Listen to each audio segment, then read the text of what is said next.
Hi, it's Verity here and welcome to my channel, Pretty Little Button, where I make paper crafting tutorials for the everyday crafter. So today I'm really excited to be guest designing for Altenew. I'm taking part in their Build a Flower stamp and die release. This month's Build a Flower is the Bellaroma Hybrid Tea Rose, and it's a gorgeous rose where I wanted to create a really vibrant, pretty and bold card. What I love about these roses is when you look them up online and Google them, they have a lovely darker colour towards the edges of their petals, and it's usually a bit more contrasting with the main colour of the flower. That's why the colours I've chosen today are some beautiful yellows with some coral colour and then some vibrant greens. Now with this stamp set you always get an insert, which is great because it shows you your layering of all the stamps so you know which order to layer them in. It also has a few ideas for card designs and also some ideas of what stamp sets it might pair well with. Now, I'm first of all starting off with the outline layer, and I'm stamping the outline layer of the rose in Coral Berry. Now I'm doing this because the edge layer of the rose I'm colouring in Coral Berry later, so I wanted the outline to match that edge of the rose. And for the green I'm using Hunter's Green, which is a lovely dark green for the outline of the leaf. Now, it's really useful to start with the outline layers because this allows you to determine where you align the remaining layers so that you know that you're getting a really good stamped image. Now I'm stamping this just a couple of times just to get this a good impression because these are brand new stamps and they do sometimes need a bit of conditioning. So I'm stamping this a couple of times because I want to stamp quite a few of these flowers. I really want to build a nice big cluster of flowers on my card. I create so many that in the end I actually created 2 cards just to show you an alternative design for these stamps. Okay, so for the second layer I'm just bringing in my insert again just so I can see where I need to align the layers. And then I'm positioning the bottom layer for both the leaf and the rose. So these are going to be the most bold and full stamp layers.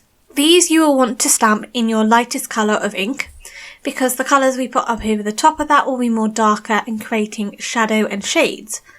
And what I find is really useful is just to make sure you take your time to align the stamps up. The more you get them aligned perfectly, the better your stamping image will be. You don't need to rush this step. The beauty of a MISTI allows you to do this multiple times and rotate your cardstock so that you'll get plenty of them and you'll know that they're all lined up correctly. So for the first lightest layer of the rose, I am using Citrus Burst, which is a lovely soft yellow. And this is going to create a really vibrant, beautiful, bold rose against the card later on. For the first layer of the leaf, where it's more fuller, I'm using Fresh Leaf, which is a lovely bright green that's really great for foliage and leaves. So I'm just stamping these down, and as I said, these are brand new stamps, so they do need some conditioning. You can rub over the stamp with your hand. I did use a rubber just to rub over the stamp because they will have some manufacturing residue. And I did clean these off. I don't think I did the best job because I did need to stamp the leaves again just to get a much more smoother coverage. And do bear in mind with dye inks that they will dry out and smooth out as they dry. So don't panic, don't worry if after 2 stampings it doesn't look completely perfect. You will find that the dye ink will smooth out as it dries. So for the third layer, these are going to provide much more definition and interest. This adds some shading to the leaves and to the rose. Now I find, again, it's really useful to use the pamphlet if you've got it to hand, but also make sure that you get over the top of them because you really want to ensure that you are lining up with the outline layer and that you're not slightly misjudging where the stamp layer is according to the stamp because you're looking at it from sort of more the side and you think it's lined up with the edge, which actually it's not, it's overhanging a little bit. So once I've picked those up with my MISTI door, I'm going to stamp these in some darker ink. So for the rose, I'm using Coral Berry. As I said, when you Google these Bellaroma Hybrid Tea Rose, they always seem to have a much more darker colour on the edges of the rose petals that contrasts or is similar to the colour of the main petals. So I went for a lovely coral which really goes beautifully with the yellow. For the second layer of the leaves, I did use Hunter's Green again, just to add that dark definition. So the leaves only have 2 layers to stamp, whereas the rose does have 3 layers. So I'm just going in with the middle layer for this rose and just using the pamphlet again to line up that layer. As it's much more of a smaller layer, you may find that you'll need the leaflet just to help you adjust the alignment. Again, get over the top to make sure you've really aligned it well. Now this is just to add a bit of shading and darkening to the centre of the rose for a little bit more definition, and this doesn't have to be in that darker coral colour. I just use a slightly darker yellow at this time. And these yellows come in the Pocket Full of Sunshine mini cube ink set, so that is 4 different colours of yellow, all perfect for layering and shading. Once I stamped quite a few of the roses and leaves, I trimmed the panels down, and then I'm just using the coordinating die set that comes with the Build a Flower stamp set to just die cut these out. And I'm just using some purple tape just to adhere them in place whilst I run them through my mini die cutting machine. These are really easy to line up, and you won't really find that you'll misalign them too much, that you might get too much of a white space around one. They are really easy ones because they've got such a big, bold, open space for you to be able to see, and making sure that they're lining up with the edge of the stamp. Now, as I say, once I'd die cut these out, I had quite a lot, and I'm just playing about with the position of where I want the leaves and the flowers to be. Now, I chose a dark blue background because I really wanted the colours to pop.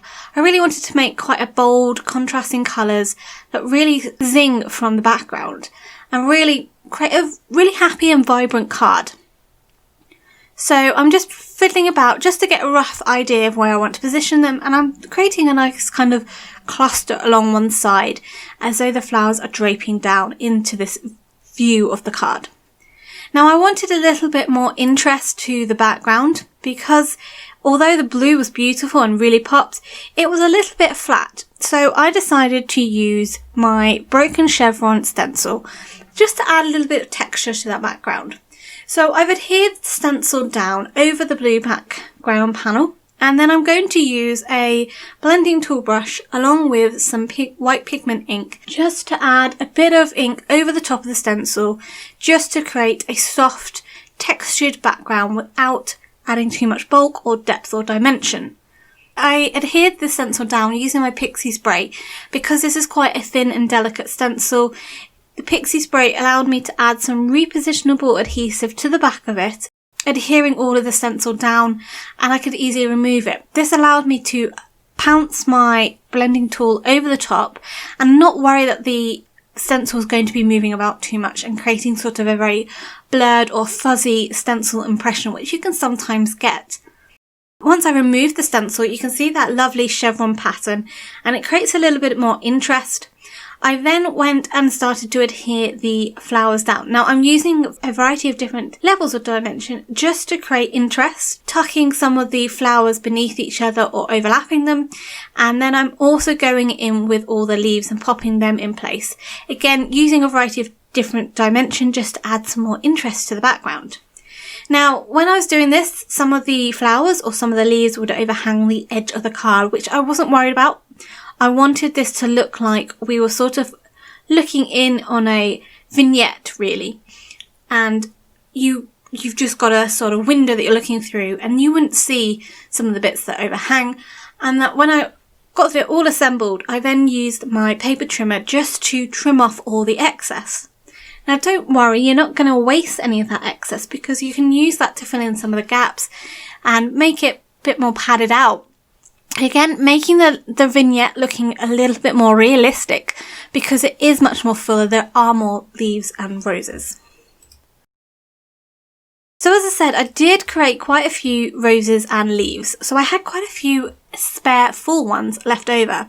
So I decided I was going to make a second card. And again, I wanted to create a nice, bold, vivid card. So I used the blue card, but I created a sort of focal element and focal point to the card. So this time I die cut a circle out some of the blue card. And then I'm just heat embossing the sentiment "Celebrating You," and I'm stamping this in some embossing ink, having coated the cardstock with some anti-static powder. Once I'd stamped this in embossing ink, I then coated this in white embossing powder, super fine, just to get a really crisp image and for it to really pop against that blue background. Once heat set, I would use my rubber just to remove the residue that the anti-static powder left, just to give a lovely crisp blue circle around that white sentiment. I offset the sentiment slightly in the circle because I was planning on clustering the flower and the leaves around the top corner of the circle. Now, to help allow the bold colours really pop and be vibrant, I then pop this onto a white card panel because the white negative space also helps really lift those colours and really make them quite vibrant and pop and create so much contrast. Now, I foam mounted the circle panel on, as well as foam mounting the flower as well as a lot of the leaves, just clustering them around until I was happy with the arrangement that I had created. Now, to finish all of these cards off, I then used a few sequins to embellish the card, and for the main first card I also stamped and embossed a sentiment to add to the front. I used similar sentiments from the stamp saying "Celebrating Life's Beautiful Moments," and I just fussy cut the word "celebrating" out just to add a little bit more interest. This stamp set has some beautiful little sentiments that are really lovely and also stamped beautifully and are just the right size to add secondary sentiments to your cards.